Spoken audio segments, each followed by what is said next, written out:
Nous allons encore une fois parler de la menace que représentent les États-Unis pour la paix sur le continent africain. Pour ceux qui ne le savent pas, parce que je reçois vos messages, et aussi je salue au passage les nombreuses personnes qui me laissent des commentaires, qui sont d'accord avec mes analyses et la sonnette d'alarme que je tire pour avertir les populations africaines du danger que représentent les États-Unis pour cette lutte souveraine que nous sommes en train de faire.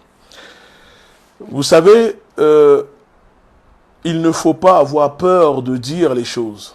Il ne faut pas avoir peur de dénoncer. N'ayons pas peur de sensibiliser. Il est vrai que je peux, bien évidemment, allumer ma caméra, faire des directs ou enregistrer des vidéos et dire ce que la masse populaire, les gens veulent entendre pour les saucer, pour leur donner un peu le sentiment qu'ils ont raison. Mais moi, je ne suis pas là pour faire du populisme irréaliste. Je suis là pour lire le monde dans sa réalité et dans sa globalité. Mon objectif à moi en tant que leader africain, en tant que leader d'opinion et président d'organisation, ce n'est pas de mentir aux populations, ce n'est pas de faire semblant. Parce que je dis toujours qu'il faut savoir raison garder. Et quand on sait que les choses ne se passent pas comme prévu, nous devons prendre nos responsabilités pour dénoncer les choses. Et aujourd'hui, pour ceux qui ne le savent pas, les États-Unis sont en danger pour la paix sur le continent africain. Ceux qui pensent qu'on peut faire de compromission, on peut s'arranger avec les États-Unis se trompent énormément. Ne vous fiez pas aux apparences. La politique américaine, la doctrine américaine est basée sur l'ingérence, les crimes de guerre, la colonisation et la politique impérialiste. Alors aujourd'hui, si nous, Africains, nous qui sommes en train de nous battre pour libérer nos pays du néocolonialisme, de l'impérialisme de la France, comment on peut fermer les yeux sur la politique impérialiste des États-Unis, quand on sait que les États-Unis sont les maîtres de la France, sont les maîtres de l'Europe, parce que l'Europe est une création américaine de la CIA. On ne peut pas aujourd'hui dire que les pays africains, les gouvernements africains, ces autorités, que ce soit au Mali, au Niger, au Burkina, veulent lutter contre le terrorisme. Si ces autorités veulent en même temps s'asseoir à la même table des Américains, parce que le terrorisme qui touche les États-Unis, le terrorisme qui frappe les États-Unis, le terrorisme qui tue les populations et qui cause malheur et désolation sur les terres africaines est créé par qui? Financé par qui? Renseigné par qui?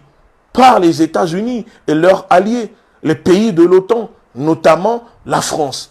Si aujourd'hui le Niger est confronté au terrorisme, si le Mali est confronté au terrorisme, si le Burkina est confronté aujourd'hui au terrorisme et que 90% de l'énergie de ces pays est tournée vers la lutte contre le terrorisme, alors qu'il y a d'autres défis que ces pays peuvent relever pour le bien-être de leur population. Mais aujourd'hui, il y a un management de la terreur mis en place par les États-Unis et alliés sur les terres africaines pour déstabiliser et fragiliser les gouvernements de ces pays.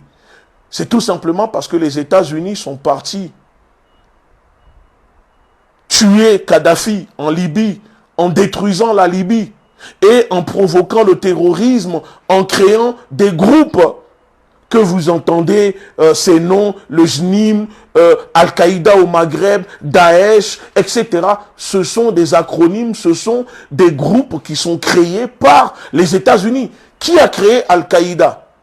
Ce sont les États-Unis. Qui a créé Daesh? Ce sont les États-Unis. Les États-Unis pratiquent une politique de la stratégie du chaos. Alors, on ne peut pas aujourd'hui dire que nous sommes en train de combattre ce terrorisme si en même temps on veut serrer la main et manger à la même table que les personnes qui sont responsables de ce terrorisme.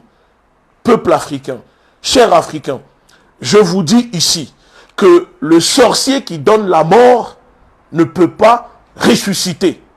Cela veut dire, pour ceux qui ne comprennent pas, vous savez, l'Africain a ce problème de mémoire. Mais l'oubli est un poison. L'oubli est un poison chez l'Africain. Mais le rappel est l'antidote. L'oubli est un poison chez l'Africain parce que l'Africain n'a pas une mémoire. L'Africain oublie très vite les choses. Alors, puisque l'oubli est un poison, nous devons être sans cesse dans le rappel. Parce que le rappel est notre antidote pour ne pas qu'on oublie. Alors, pour les gens qui ne comprennent pas, parce que malheureusement, je dirais plutôt heureusement que ces personnes sont une minorité, qui me disent, oui, il faut aller pas à pas, ce n'est pas le moment d'exiger le retrait des bases américaines, du Niger, des pays africains, on doit d'abord finir avec la France, etc. Mais je le dis encore, que ça énerve ou pas, au Niger, on n'a pas chassé la France. Au Niger, on a juste demandé le départ des bases militaires françaises, des forces d'occupation françaises. D'ailleurs, le Niger vient d'annoncer que ici, le 22, la totalité des forces, de ces forces d'occupation, vont quitter le Niger. Mais pour le moment, ça ne veut pas dire que la France quitte le Niger. Parce que le néocolonialisme de la France est toujours là au Niger. L'impérialisme de la France est toujours là au Niger.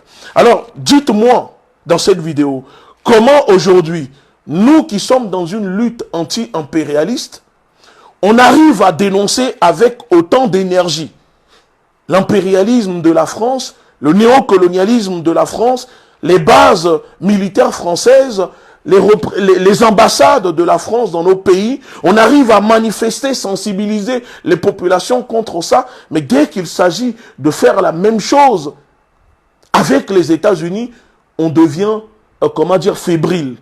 Nos propos sont mielleux, que ce soit chez les soi-disant intellectuels africains. J'ai l'impression que les gens veulent cohabiter avec les États-Unis sur les terres africaines. Peuple africain, on ne peut pas cohabiter avec les États-Unis sur nos terres. Les États-Unis représentent la plus grande menace qui existe pour la paix dans le monde et la paix sur le continent africain.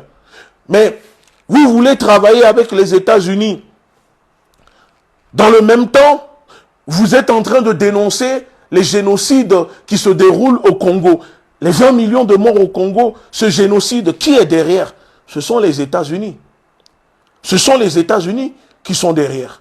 Ce sont les États-Unis qui soutiennent le Rwanda. Les États-Unis ne roulent que pour eux. Aujourd'hui, les États-Unis sont avec vous. Mais demain, s'ils ont la capacité, le moyen de vous renverser, ils le feront. Si les États-Unis veulent demain éliminer ces dirigeants qu'aujourd'hui nous soutenons, ils le feront. C'est pour cela que nous disons, il ne faut pas manger avec eux aujourd'hui pour dire que demain, vous allez quitter la table. Si vous mangez avec eux aujourd'hui, mais demain, si vous demandez à quitter la table, vous aurez des problèmes.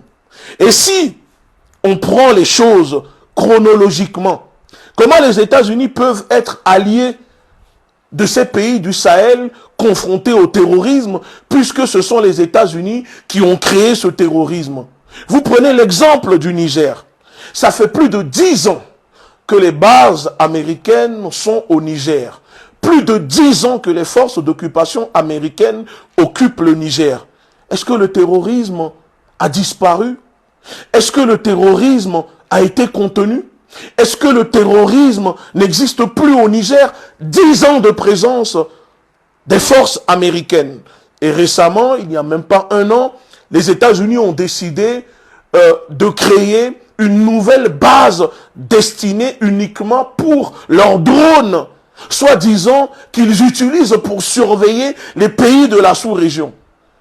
Qu'est-ce qui vous dit qu'ils utilisent uniquement ces drones pour surveiller les pays de la sous-région et que ces drones ne permettent pas aux États-Unis de fournir des informations, des renseignements en temps et en heure aux groupes terroristes qui attaquent les militaires de ces pays?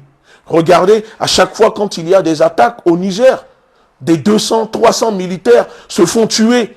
Mais pourtant, les États-Unis sont là, sont présents sont présents au Niger. Ils ont des drones. Ils ont les moyens, les derniers moyens qui existent pour surveiller. Alors si les États-Unis, avec plus de 10 ans de présence, n'ont pas été capables d'aider le Niger à régler son problème de terrorisme, et que pire, les choses s'aggravent dans le pays, pourquoi c'est maintenant que nous avons la capacité et que le fer est chaud de les foutre dehors? Il y a des individus qui viennent nous dire que nous devons encore attendre avant de les mettre dehors. Vous savez, chers Africains, des fois, soyons réalistes, soyons honnêtes avec nous-mêmes. Ne mentons pas aux populations africaines. Ne soyons pas dans le jeu des trois quarts. Ne soyons pas dans cette politique de la chaise vide. N'essayons pas de manipuler la conscience des Africains parce que les Africains nous écoutent. Je sais, je le dis, si je veux avoir autant de likes, autant de partages ou d'abonnés, tous les jours, je peux venir me présenter devant vous, faire des vidéos pour raconter ce que les Africains veulent entendre, tout en sachant que ce que je dis, ce n'est pas la vérité, que je suis en train de mentir, je suis en train de les duper et que je contribue à les endormir au lieu de leur dire la vérité. Je préfère dire la vérité, être dans le vrai et subir une censure, subir une restriction de mes pages. Quand je dénonce, par exemple, les effets secondaires graves, par exemple, des vaccins. Quand je lutte pour la politique souveraine sanitaire de l'Afrique et que je subis les frais, que mes réseaux sont signalés, ce n'est pas grave. Mais c'est pour cela que nous devons lutter. On ne doit pas avoir peur de dénoncer parce que nous allons subir des censures. Donc aujourd'hui, les gens qui viennent dire « Oui, nous devons attendre avant de dénoncer les États-Unis ». Vous savez, ces personnes-là, je les compare aux médecins. Vous allez voir un médecin, vous êtes victime de cancer, le cancer des poumons et le cancer au niveau du cerveau. Le diagnostic tombe, vous êtes victime de cancer, il faut soigner ces cancers. Mais le médecin vous dit, non, pour le moment, on soigne que les cancers des poumons, on laisse le cancer du cerveau continuer de se propager, et si peut-être on arrive à finir avec le cancer des poumons, on s'attaquera maintenant au cancer qui ronge ton cerveau. Ça n'a pas de sens. Si il y a diagnostic et que on voit qu'il y a cancer dans tes poumons et le cancer dans le cerveau, on soigne les deux en même temps. Ce n'est pas quand on termine, on attend que l'autre se propage, que la plaie se propage avant de venir soigner la plaie. Donc c'est maintenant que le Niger, c'est maintenant que les pays du Sahel, qui peut-être ont des bases militaires américaines sur leur terre, doivent demander et lancer le processus de retrait de ces bases militaires. Et moi, j'irai encore plus loin. Je dis même que nous devons couper nos relations diplomatiques avec les États-Unis. Parce que les États-Unis sont les démons, les pires démons qui existent sur cette planète. Et pour ceux qui pensent que l'américanisation du continent de l'Afrique est une bonne chose, je dis que vous vous trompez, mais largement. Parce que l'américanisation du continent africain, de l'Afrique, de nos sociétés, n'est pas une bonne chose. L'américanisation de l'Afrique nous conduit et nous pousse tout droit dans les abysses dans un désastre. Parce que qu'est-ce que c'est que l'américanisation du continent africain? C'est la promotion de ce que je qualifie de l'impérialisme gay, la promotion de ces choses-là que on n'a pas besoin sur le continent, qui aujourd'hui sont en train de détruire nos valeurs traditionnelles sur le continent. Parce que l'Africain aujourd'hui est confronté aux multiples défis, que ce soit l'américanisation, l'occidentalisation. Ça veut dire que nous subissons tout. Mais nous-mêmes, on ne veut pas imposer ce qui est bien pour nous. Si eux ne veulent pas d'une idéologie africaine, si eux ne veulent pas de l'africanisation de leur société, si eux ne veulent pas voir, les théories africaines chez eux, la politique africaine chez eux, pourquoi nous autres, nous Africains, on doit accepter que eux viennent américaniser nos sociétés, européaniser nos sociétés, occidentaliser nos sociétés, d'accord, idéologiquement, culturellement, politiquement, socialement parlant, et on doit les applaudir. Ce n'est pas parce que les États-Unis, nous le savons, ont cette capacité de fabriquer des planches de billets pour financer des dirigeants, des leaders d'opinion, qu'aujourd'hui, si ces personnes n'ont pas le courage de dénoncer, de dire aux populations africaines que, attention, la plus grande menace pour la paix et la stabilité du continent africain, ce sont les États-Unis. Parce que la France, excusez-moi, n'est qu'une simple porteuse de valises pour les États-Unis. La France n'est qu'une petite colonie pour les États-Unis, une zone touristique avec des dirigeants prostitués aux Américains aujourd'hui, au lobby américain.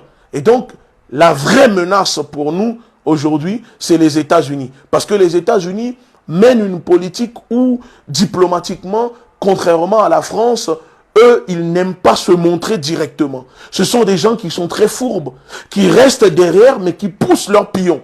Et c'est ce qu'ils sont en train de faire en ce moment. En ce moment, avec le gouvernement du Togo.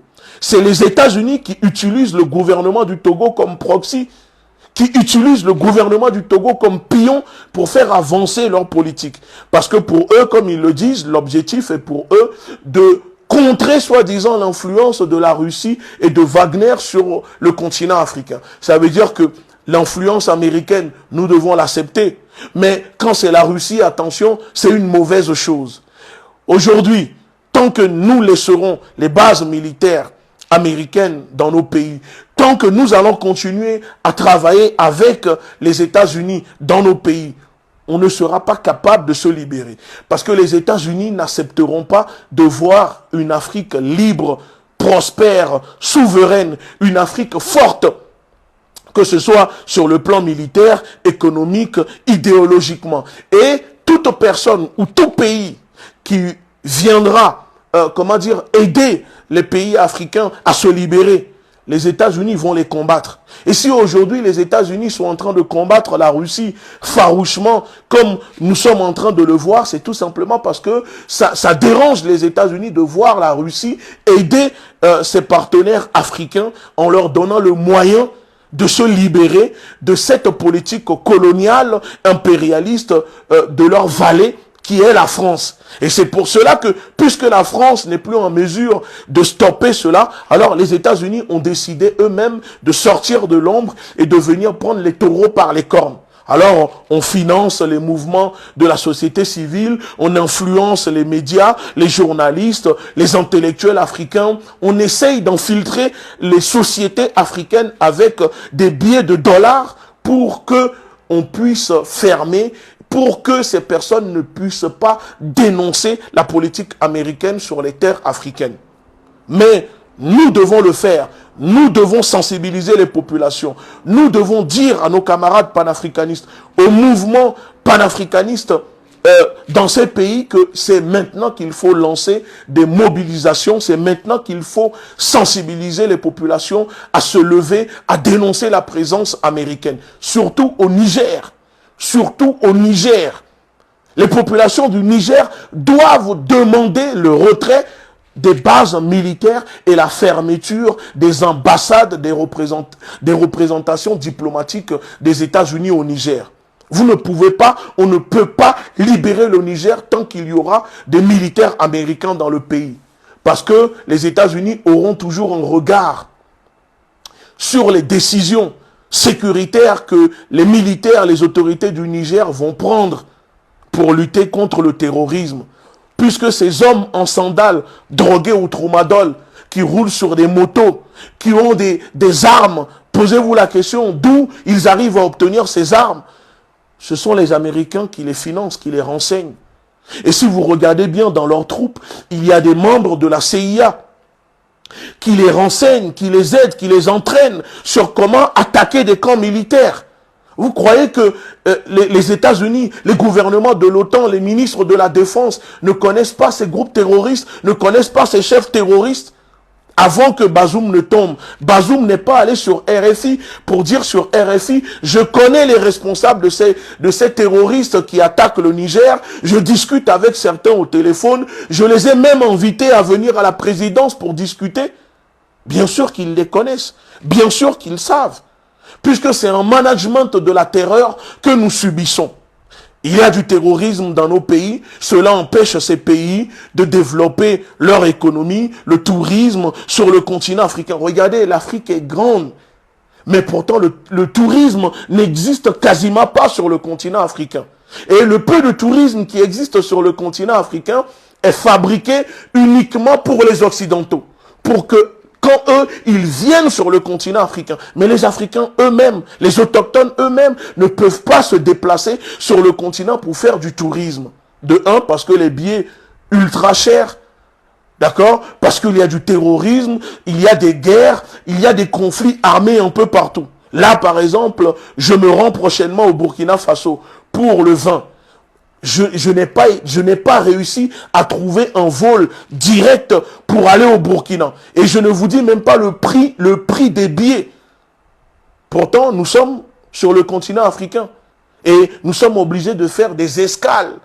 On a même perdu un billet parce que malheureusement, on a pris un billet et que le billet fait escale au Togo, à Lomé. Et puisque moi, je ne peux pas me rendre au Togo, je suis interdit, j'étais obligé de changer de billet. Et donc, j'ai perdu le billet que j'avais avant. Et c'est comment vous dire, c'est compliqué. Et tout cela est créé par qui? Par les États-Unis, l'Europe et la France. Mais eux, ils peuvent quitter chez eux avec leur passeport, venir directement dans nos pays, se balader un peu partout. Mais les autochtones, eux, ne peuvent pas se balader sur le continent africain. Donc face à cela, est-ce que nous devons continuer à rester les bras croisés et dire que on va peut-être essayer de cohabiter avec les États-Unis ou faire des compromis avec les États-Unis, alors que nous savons que les États-Unis représentent la plus grande menace pour les populations africaines? Moi, je dis, c'est maintenant qu'il faut combattre cela. C'est maintenant qu'il faut dénoncer. C'est maintenant qu'il faut sensibiliser les populations. C'est maintenant qu'il faut maintenir la pression.